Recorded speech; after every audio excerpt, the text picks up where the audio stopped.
জীবনে যদি কিছু হতে চাও তো ঈগলের মতন হও। ঈগলের মানসিকতা যা আমাদের বাস্তব জীবনের প্রয়োগ করলে আমাদের দৈনন্দিন জীবনযাত্রাকে সাহায্য করতে পারে এবং পরিবর্তন করতে পারে। জীবনে তোতা পাখি হবেন না। একটি তোতা পাখি খুব বেশি কথা বলে কিন্তু উঁচুতে উঠতে পারে না। একটি ঈগল নীরব থাকে কিন্তু আকাশ ছোঁয়ার ইচ্ছা শক্তি আছে তার। আজ আমি এমন 5টি মানসিকতার কথা বলবো যেগুলি আমাদের সকলের ঈগলের কাছ থেকে শিক্ষা নেওয়া। প্রথমটি হলো ঈগল ফ্লাই অ্যালন। দ্বিতীয়টি হলো ঈগলের ভিশন সবসময় ক্লিয়ার থাকে।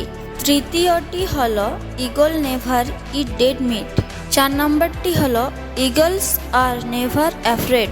তো চলো একে একে বিস্তারিতভাবে পয়েন্টগুলি আলোচনা করা যাক। First lesson, eagle fly alone. Eagle একা ওড়ে এবং বাকি পাখিদের তুলনায় অনেকটা উঁচুতে ওড়ে। ঈগল কাক, চড়ুই, অন্যান্য ছোট পাখিদের সাথে ওড়ে না, যার অর্থ হলো সংকীর্ণ মনের লোকেদের থেকে দূরে থাকুন যারা আপনাকে নিচে নামানোর চেষ্টা করে। ঈগল সবসময় একা ওড়ে কিংবা ঈগলের সাথে ওড়ে। গ্রাম্য ভাষায় একটি প্রবাদ প্রচলিত আছে, ভালো আলুর সাথে থাকলে তুমিও ভালো থাকবে, আর তুমি যদি পচা আলুর সাথে থাকো তাহলে তুমি যতই ভালো হও না কেন তুমিও পচেই যাবে। অর্থাৎ ভালো সঙ্গ রাখ, ভালো মানুষের সঙ্গে ঘোরাফেরা করলে তুমিও ভালো ব্যক্তি হিসেবে প্রতিষ্ঠিত হবে। সেকেন্ড পয়েন্ট, ঈগলের ভিশন সব সময় ক্লিয়ার। ঈগলের লক্ষ্য এতটাই পরিষ্কার ও শক্তিশালী হয় যে ঈগল যদি একবার শিকার দেখে ফেলে তাহলে যতই বাধা বিপত্তি আসুক না কেন সে তার শিকার না করে পিছুপা হয় না। এটা থেকে আমরা এই শিক্ষা পাই যে তুমি তোমার জীবনের লক্ষ্যকে খুঁজে বার করো। যতক্ষণ না পর্যন্ত তুমি সাকসেস পাচ্ছ ততক্ষণ পর্যন্ত চেষ্টা করে যাও, ওই ঈগলটির মতো। 3 নম্বর পয়েন্ট, নেভার ঈগলস ইট ডেড মিট। ঈগল কখনো মৃত মাংস খায় না। ঈগল শুধুমাত্র নিজের শিকার করা মাংসই খায়। এতএব তুমিও সেই তোমার কষ্টে ভরা অতীতকে ভুলে যাও। তোমার অতীত মরে গেছে, তুমি তোমার বর্তমানকে সুন্দর করে সাজিয়ে বিজয়ী হও।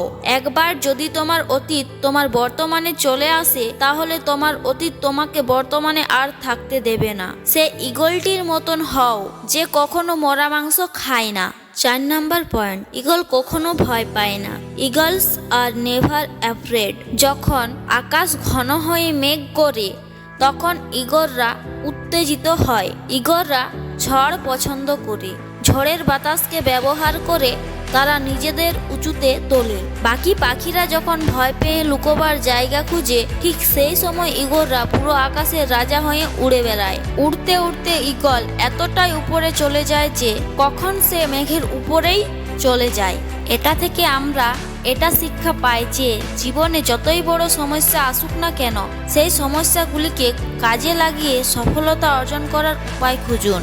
যেদিন তুমি তোমার সমস্যার কথাগুলি জানতে পারবে সেই দিন তোমার সমস্যাগুলি তোমার নিচে এবং তুমি সমস্যাগুলির উপরে থাকবে। 5 নম্বর পয়েন্ট, ঈগল কখনো কমফোর্ট জোনের মধ্যে থাকে না, কারণ সে জানে কমফোর্ট জোনের মধ্যে থাকলে সফলতা অর্জন করা সম্ভব নয়।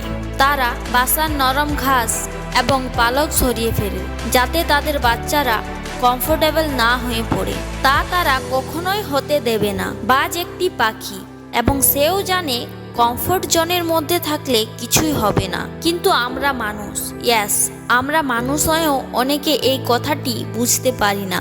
আপনি এখন যতটাই আরামে থাকবেন পরবর্তী জীবনে আপনাকে ততটাই কষ্ট করতে হবে।